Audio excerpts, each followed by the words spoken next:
Hi friends, how are you? Okay, ఇవాళ ముఖ్యంగా ఒక బర్నింగ్ థింగ్ ప్లస్ ఎగ్జామ్లో పక్కా వచ్చే బిట్టు ఎక్స్పెక్ట్ చేసే క్వశ్చన్ దాని గురించి డిస్కస్ చేద్దాం అనుకుంటున్నాను. ఎస్పెషల్లీ అది వచ్చేసి ఫస్ట్ పేపర్ గురించి మాట్లాడుతున్నాను, గ్రూప్ 2 కానీ 3 కానీ. అది వచ్చేసి మనకి జిఎస్లో ఐక్యరాజ్య సమితి యుఎన్ఓ మనకు అందరికీ తెలుసు. మొన్న గ్రూప్ 2, 3 తీసుకున్నా, ఇంతకుముందు తీసుకున్నా, నువ్వు ఏ ఎగ్జామ్ తీసుకున్నా ఫస్ట్ పేపర్లో జిఎస్ ఉన్న పేపర్లో యుఎన్ఓ గురించి లేని బిట్ ఉండదు. ఐక్యరాజ్య చుట్టుపక్కల మొత్తం డిగ్ చేయాలి. డిగ్ చేస్తే ఖచ్చితంగా ఒక బిట్ వస్తుంది మీకు. ఫస్ట్ ముఖ్యంగా అది 1945లో చార్టర్ యాక్ట్ ద్వారా ఫామ్ అయింది.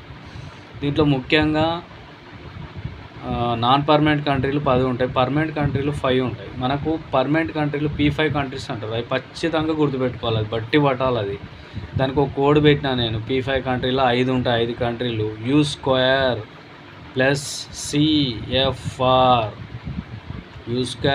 CFR, U² అంటే యునైటెడ్, రెండు యూతో టచ్ అవుతుంది. U² United States plus United Kingdom UK plus CFR China, France, Russia. మళ్ళా ఈ P5 కంట్రీలో 2 ఆసియా కంట్రీలు ఉంటాయి. ఏ 2 ఆసియా కంట్రీలు ఉన్నాయా అని స్టేట్మెంట్ బేస్లో అడుగుతాడు. ఏ 2 ఆసియా కంట్రీలు ఉన్నాయా అంటాడు, లేనిది ఏందంటాడు, కన్ఫ్యూజ్ చేసి వేరే ఆసియా దేశం ఇస్తాడు అందులో. కాబట్టి గుర్తుపెట్టుకోవాలి, 2 ఆసియా దేశాలు China and Russia. Okay, next వచ్చేసి మనం ఇంకా గుర్తుపెట్టుకోవాల్సింది, ఎక్కువగా ఈ మధ్య ఐక్యరాజ్య సమితి మీద ఎక్కువ పడుతుంది బిట్ వచ్చేసి ప్రధాన అంగాలు 6 ఉంటాయి.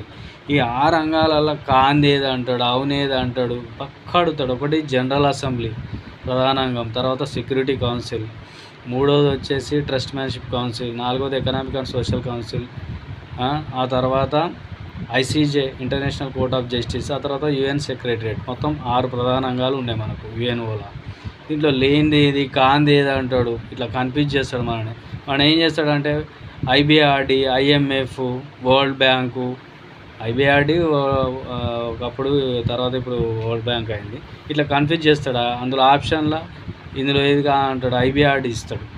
కానీ కాదు కదా, IBRD అనేది కాదు, IMF కూడా కాదు. ఐక్యరాజ్య సమితి ప్రధాన 6 రంగాల్లో కాదు అది. ముఖ్యంగా కన్ఫ్యూజ్ చేస్తాడు. ఇంకొకటి ICC ఇస్తాడు, ఇంటర్నేషనల్ కోర్ట్, క్రిమినల్ కోర్ట్ ఇస్తాడు. ICC కాదు, ICJ అవుతుంది యుఎన్ఓ యొక్క ప్రధానంగా. ఇంటర్నేషనల్ కోర్ట్ ఆఫ్ జస్టిస్ అవుతుంది, ICJ అవుతుంది కానీ ICC కాదు. పప్పులో కాలు వేపిస్తాడు. మనం అట్లనే వేయించండు. గ్రూప్ 3 2లోనే వచ్చింది బిట్, అది గుర్తుపెట్టుకోవాలి. మనకు ఎగ్జామినర్ ఏం చేస్తాడంటే ఈ లింక్ ఉన్న దాంట్లోనే కన్ఫ్యూజ్ రాళ్ళల్లో వేపిస్తాడు. మామూలు వేరే ప్రధానంగా ఏది అడగడు, ఎక్కువ గివే కన్ఫ్యూజింగ్ ఏది ఉంటుందో అది అడుగుతాడు.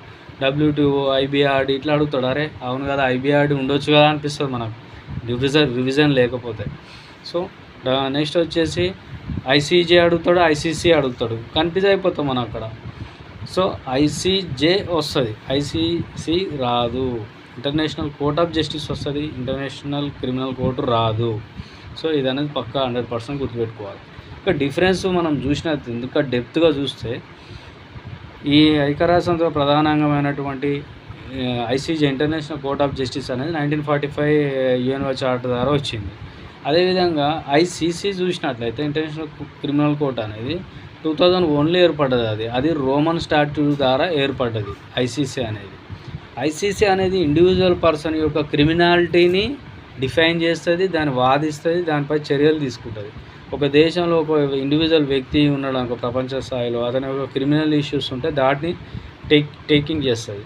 కానీ దేశాల మధ్య వివాదాస్పదమైన అంశాలు ఉన్న, ఒక దేశంపై ఇంకో దేశం చర్య తీసుకుంటున్నా దాని మీద మాట్లాడే హక్కు దేనికి ఉంటుంది అంటే ఇంటర్నేషనల్ కోర్ట్ ఆఫ్ జస్టిస్ ICJకి ఉంటుంది. సో మనం ఇటీవల చూసినాము, రష్యా ఉక్రెయిన్పై దాడి చేస్తుంది. ఆ విషయంలో సౌత్ ఆఫ్రికా తీసుకుపోయి పిటిషన్ వేస్తే అప్పుడు ఇంటర్నేషనల్ కోర్ట్ ఆఫ్ జస్టిస్ చెప్పింది, రష్యా వాళ్లకు నోటీసులు ప్రకటించింది. చూసినాం మనం, పుతిన్ కొన్ని దేశాలు కూడా వెళ్ళకుండా అయింది అప్పుడు.